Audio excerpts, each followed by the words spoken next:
about, Dad? God's name. What is God's name? Howard. How do you know? How do you know God's name is Howard? Our Father who art in heaven, hallowed be thy name.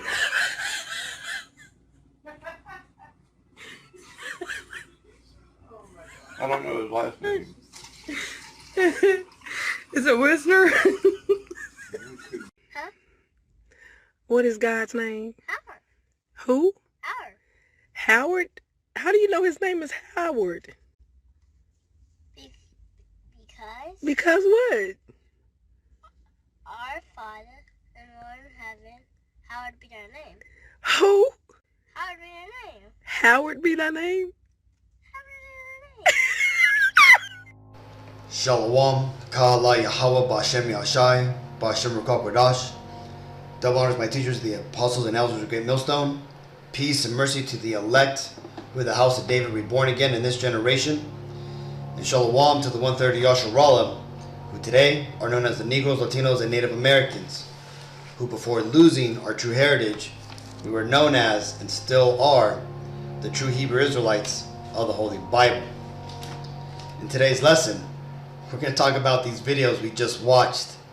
And the reason why I wanted to highlight this is because even though these are pretty funny videos, it kind of highlights how the actual name of God is hidden from many people and for many reasons, right? The guy in the beginning of this video, he was an old man, right? Or should I say older man? And he really, at his age, should know what God's name is, but I'm guessing he's probably an Edomite, right? He could be an Irish, right? But the whole thing about him not knowing what God's actual name is at his age is not how it's supposed to be. But in this wicked kingdom that's run by the Satan and his people, the Edomites, which is the biblical name of the Caucasian race, this world is upside down. Now again, the man in the beginning of the video, he just doesn't know it because either through not caring enough or because he's been purposely miseducated on what God's name is. And as for this Israelite girl here, she's just a little kid, so this is really more of a dig on her parents than anything, right? If that was her mom, it's really not that funny, right? Because the mom should be teaching the kid what God's name is. Well, let me just cut to the chase. God's true name in the Hebrew tongue, which is the language that God speaks, it is Yahawah, okay?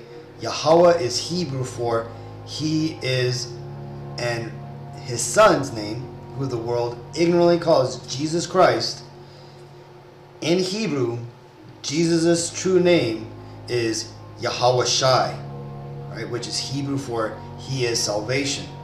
Also, Yahawashi translated into English is actually Joshua. This is why people say Jesus and Joshua have the same name. And I know it doesn't make any sense when you think about it, but that's because Satan and his people have done a mighty work in trying to bury the Messiah's name and God's name. But I'm going to go ahead and go through, and we're going to first of all debunk that God's name is Howard, and we're going to go through some other names, and I'm going to explain how we could find God's name and how we really need to start teaching our people this, because this is the key, right? This is the key that leads you onto the path of salvation. But let's get started. This is Matthews 15:8. This people draweth nigh unto me with their mouth, and honoreth me with their lips, but their hearts are far from me. So you see that? We just seen two examples of people honoring the Lord with their lips, right? By knowing God, what they believe is God's name. But see, here's the thing about God's name. Learning what God's true name is a sign that you actually care enough about him and you love him enough that you'll actually search out what his real name is. Now, like I said again, the man in the beginning, it may have been for his lack of sincerity, and he may not really be that into the Lord. And the girl, she was just a kid. So again, she just simply wasn't taught. But again, this system has taken away God's name on purpose. And instead, they've given you false substitutions in the hopes that you won't gain that salvation that is right there for us in the Bible. And when I say us, I'm talking about the Negro, Latino, Native Americans, and anybody whose father's lineage goes back to the Israelite bloodline. This is Acts 4:12. Neither is there salvation in any other, for there is none other name under heaven given amongst men whereby we must be saved. Okay? This is why it's so important that you know God's name and the Messiah's name. Okay? And that's because those are the keys that are going to get you on the road to salvation. This is the reason why at churches they always say Jesus Christ. This is why you have groups like ISUPK and other groups that won't actually go into Yahawashi or give you the name of Yahawah, and that's because they've been paid off, right? This is why in the Bible the Pharisees even told the disciples not to use the name Yahawashi. Here, let's read this. This, by the way, is the prayer, which is the only prayer ever given in the Bible that the Messiah told us how to pray. It's Matthew 6:9. After this manner, therefore, pray ye, Our Father, which art in heaven, hallowed be thy name. Now, this word here, it's not Howard, it's hallowed. Now, let's go ahead and find out what this word actually means, okay? When you go down, hallowed be, right? G37. Strong's G37, hagiadzo. Hagiadzo. Okay? It says, to render or acknowledge or to be venerable or hallowed. To separate from profane things and dedicate to God. Consecrate things to God. But this is pretty much what it means, okay? To render or acknowledge or to be venerable or hallowed. Okay? So that's what that means in that prayer, okay? So the Lord's name is not Howard. Now, what is, or where can you find God's name? Well, actually it's Exodus 3:15, right? Because right here God calls himself I am, but right here he tells Moses in 15, he says moreover. Basically this is the name, and it's right here, the Lord. See, these devils, they took God's name out of the Bible, right? And they substituted it with the Lord, all caps. Now, I'm using this blue page is because this is the Blue Letter Bible page, and from this page you could actually see the original language behind the English here, okay? So if I wanted to see how the original language broke this down, you could simply click on Tools, and you go to the Interlinear tool. There's a bunch of different tools here, dictionaries, commentaries, but I just really use the Interlinear, and this is what was taught to us by the apostles, okay? So this is how we learned this. So you go here, this is the original Hebrew, and that's God's name there, okay? And you would know this once you start learning God's name, right? And it goes from right to left. But let's go down, right? Because when you go into the Interlinear, it shows you every word, and we got to look for the Lord, right? Here it is, the Lord, H 3068, H simply meaning Hebrew. The New Testament says G, even though, like the apostle said, the New Testament was written in Hebrew, but it was later translated to Greek because the majority of the Israelites that stayed in Jerusalem spoke Greek, since it was about 300 plus years of being under Greekish rule, okay? So that being said, this is how you would find out, God's name, okay?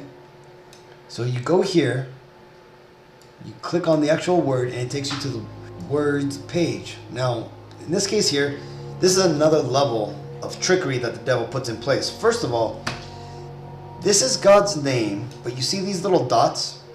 This is what's known as Yiddish. And to find out what Yiddish is, let's go to the Bible timeline, because you got to understand where it comes from to understand why it's not good. So all those Israelites out there saying Yahuwah, or let's actually hear it. Let's actually hear it. Strong's H 3068, Yahovah, Yahovah. See, that's actually Yiddish pronunciation. And these little dots, it indicate that you got to use certain vowels on these words, and hence you get the E, and it's just the wrong pronunciation. It's basically Germanic language, but that was hidden in our original alphabet. But again, this is why I said we need to bring out the history. So when you go into Amalek, right, the so-called Jewish people, when they were known as the Khazars, after they had started to come out of the Caucasus Mountains, they settled at the base of the Caucasus Mountains, and they became known as the Khazarian people. Eventually, the Khazarian people converted to a religion that they made themselves that was based off of the true heritage of the Israelites, which by that time, for the most part, were lost in the world, right? They had amalgamated. The southern kingdom had basically been scattered. Same thing with the northern kingdom. Well, when Amalek, or these Edomites, right, which were calling themselves at the time the Khazars, converted, first it was the nobility, then later on all the people did go through it. This happened in 740 AD, right? They were Khazarian Jews, but later on they were destroyed. But the point being is, after they converted in 740 AD, which there are records, their own people discussed the mass conversion, and it's all proven, but it's hidden from general public's knowledge. But it's coming out now because this is the time when the truth comes out on these devils. Well, a little under 100 years later, they had to bring their language, which was Germanic, because again, remember, these people were Edomites, and they had, came into the Caucasus Mountains, and they had their own language, right? What it tells you here, it says, Yiddish was created to help hide the Germanic language of the Khazars in the Hebrew alphabet. Dots and dashes are ways to spot Yiddish today. So you can see here, all these little red dots, that is Yiddish. So though you may be seeing Hebrew, when you include the dots, that's Yiddish. That being said, you got the original Hebrew alphabet, okay, and its pronunciation. So in here, the very top part here, this is the original Paleo Hebrew, okay. This is the alphabet and the language that Moses used, okay, and that King Solomon, and basically the older, like Old Testament, was this, okay. What happened is, after the northern kingdom went into captivity about 700 BC, about 100 years later, the Assyrians, not only did they take our land, they took also our language, but what they did is they modified it, and they wrote their own language or own alphabet, because remember, they were our captives, and basically they were our masters, or at least the northern kingdom. This is why this type of Hebrew is referred to as the Assyrian Hebrew. It's also referred to as the Aramaic Hebrew, okay? Because our captors at that time, the northern kingdom that is, they wrote their own characters, but for our language, so that way we would learn these. The top is the language of Moses. It's a language of the Old Testament, and it's our true language, right? The Bible tells you that we would be speaking in the Holy Tongue, which is Hebrew, okay? The Holy Tongue is Lashon Qadash, okay, and that's another name for this language. Now, again, the way it works is it goes from right to left, so it's A, Ba, Ga, Da, Ha, Wa, Za, Ka, Ta, Ya, Ka, and so on. Now, for God's name, let's take this, and let's look at these characters here, okay? Or, notice this is Assyrian, so you got to go to the Assyrian. This little character, it is right here, right? So that's Ya. This character, that's the Ha. This character, it's Wa, and then back to Ha. So Yahawah, okay? So that's how you pronounce God's name. You got to go to the original Hebrew character or alphabet or language to pronounce it. And why is all this important? Okay, why do we care so much about God's name, right? Because isn't there that popular saying in the world, God has many names? That is not in the Bible. That saying has been put out into the world by these devils, okay? Because who is the God that has many names? That is Satan. If you're not worshiping the one true God of the Bible, then any other fake God that you may think may be sincerity thinking or whatever. It could be Jesus, Jehovah, Vishnu, Buddha, all these different names, Allah, and all these different titles. You're not worshiping the one true God, right? The God of the Bible. But that's okay for the majority of the world. But for the Israelites, who are predominantly the Negro, Latino, Native Americans, and anybody whose father's lineage goes back to that bloodline, it is literally your job to have only one God. Okay, that's why we were created. This is why the Lord chose us, because He has a special gift for us, and that gift is heaven. Right? Heaven literally is the rulership of the immortal universal empire. The Israelites will be ruling jointly with the Messiah, Yahawashi. But this has only been allotted to a particular group of people, that being the Israelites. And the Israelites that will make it first round there have to know what? What did Acts say? There's only one name that we must call upon under the sun, which is the earth, where we must be saved. Saved from what? From the coming destruction, okay, which is going to destroy all the Israelites, the 2/3 of Israel that don't make it because they didn't get the name or they were rejected. What does this say? This is Psalms 91:14. Because He hath set His love upon me, therefore will I deliver him. I will set him on high, because why? Because He hath known my name. So you see, there you go. This is why it's very important to have God's name. Okay? And like I said again, that's the thing about God's name. It's such a small and easy thing to do, to find God's name, but it does require a little bit of work. And it's not that much, especially for what you get as a reward. That's that you start getting the mystery and the understanding of the Bible. And again, remember, that is the true baptism. It's not being dunked in dirty water. Okay?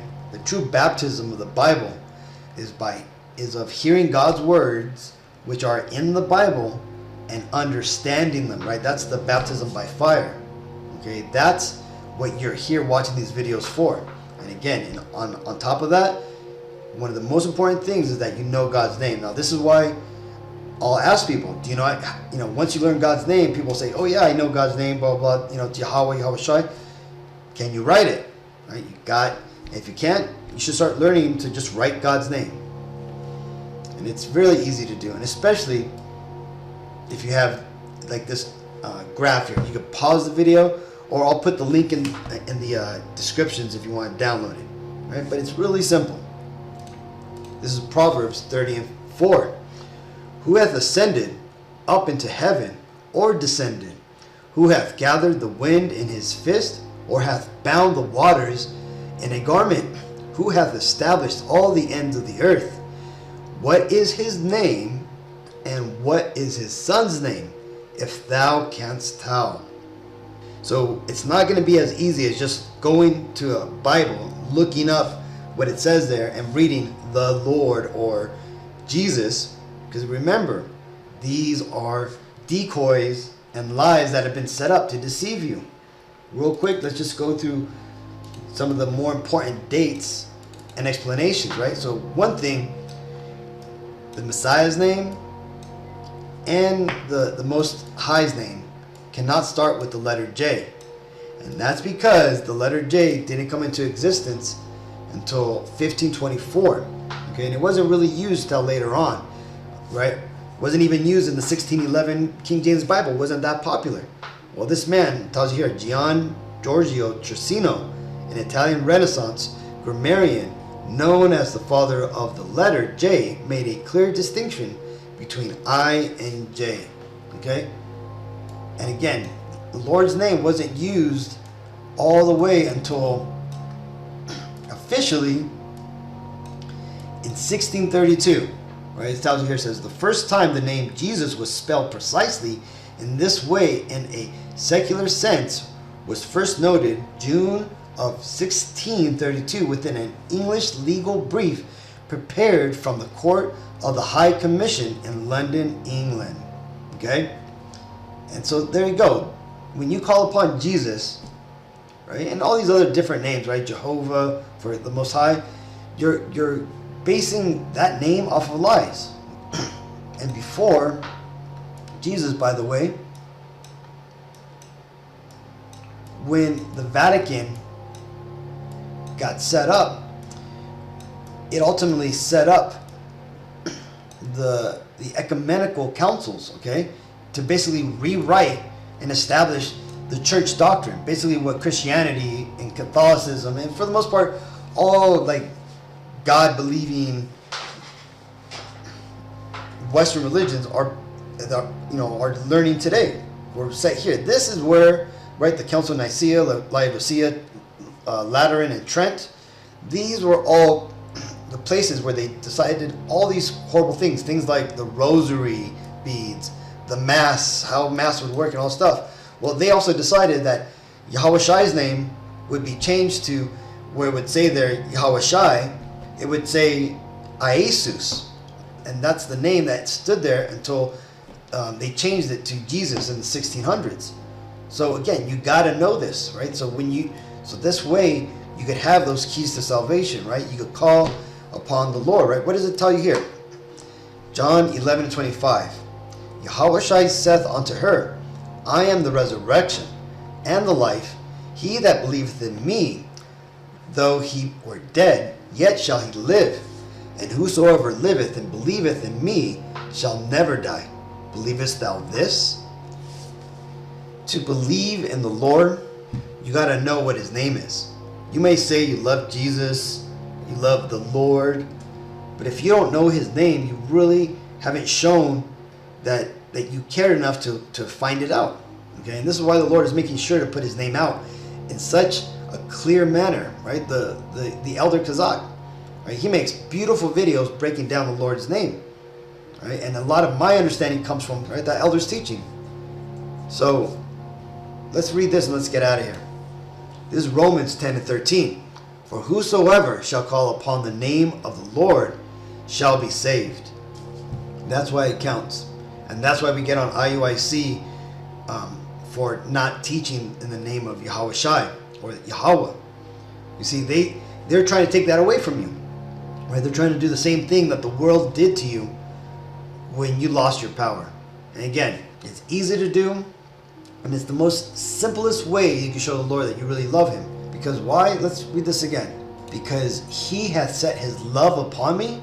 See, because if you cared enough about the Lord to look into these matters, what would you do? Because he hath known my name. And that's it, Akim. So hopefully this video was edifying. Until next time, I want to give all honor and glory and praises to Yahawah, Bashem Yahawashi, Bashem Qadash. Shalom.